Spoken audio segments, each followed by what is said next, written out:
Man quotidien d'aujourd'hui, jeudi 31 octobre 2024.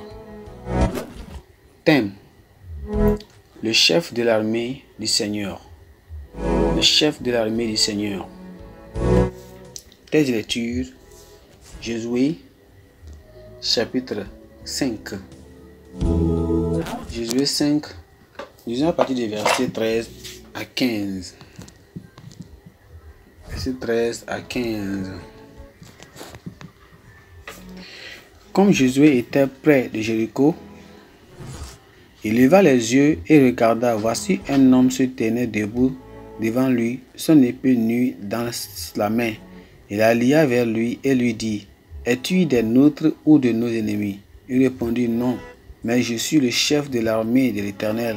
J'arrive maintenant. Josué tomba le visage contre terre et se prosterna et lui dit: Qu'est-ce que mon Seigneur dit à son serviteur? Et le chef de l'armée de l'Éternel dit à Josué: ôte tes souliers de tes pieds, car le lieu sur lequel tu te tiens est saint. Josué fit ainsi. Gloire à Dieu. Le verset 15, c'est le verset clé. Le verset 14 plutôt, il répondit: Non, mais je suis le chef de l'armée de l'Éternel. J'arrive maintenant. Josué tomba le visage contre les terres et se prosterna et lui dit: Qu'est-ce que mon Seigneur dit à son serviteur?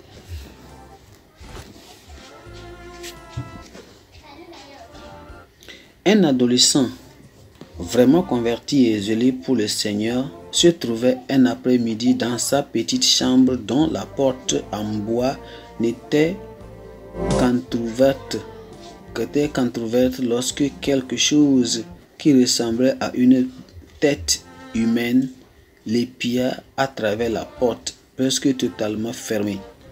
Surpris qu'une ouverture aussi étroite puisse laisser passer une tête apparemment humaine, il laissa tomber le trac qu'il tenait à la main et se concentra sur la porte. Alors qu'il regardait, une silhouette humaine de la taille d'un adulte entra dans sa chambre, portant sur son épaule quelque chose qui ressemblait à une énorme massue en bois.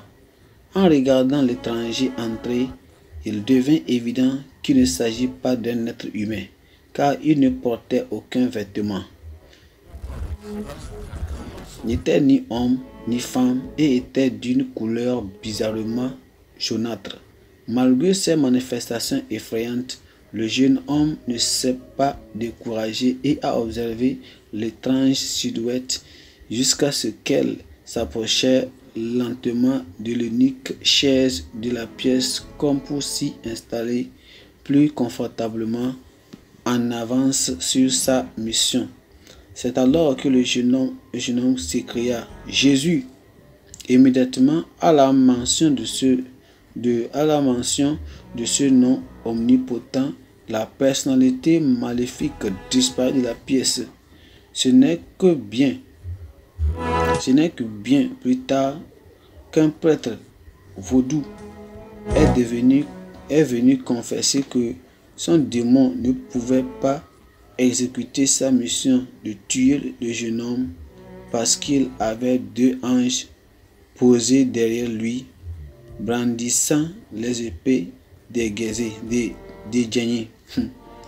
Dans notre passage aujourd'hui, Jésus se trouvait près de Jéricho juste avant d'entreprendre la grande marche de Jéricho, lorsque Dieu lui est apparu comme un homme de guerre, contrairement à la façon dont il est apparu à Abraham en tant que voyageur.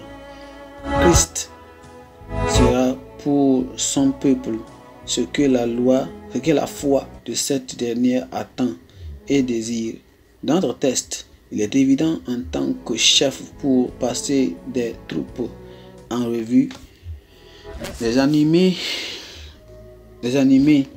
et leur donner des ordres nécessaires pour assiéger Jéricho.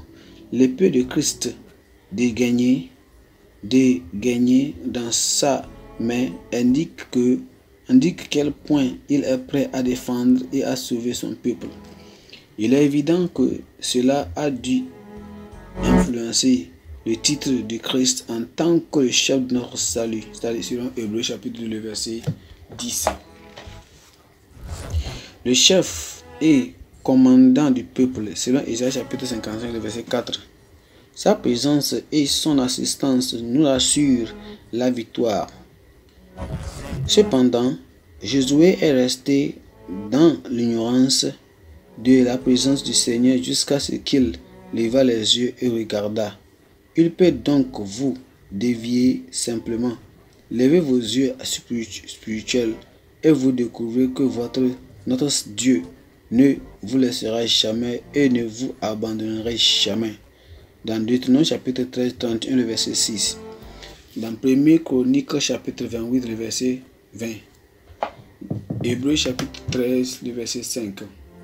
D'ailleurs, c'est immédiatement qu'après que Jésus eut accompli les grandes solennités de la circoncision et de la Pâque que Dieu s'était fait connaître à lui.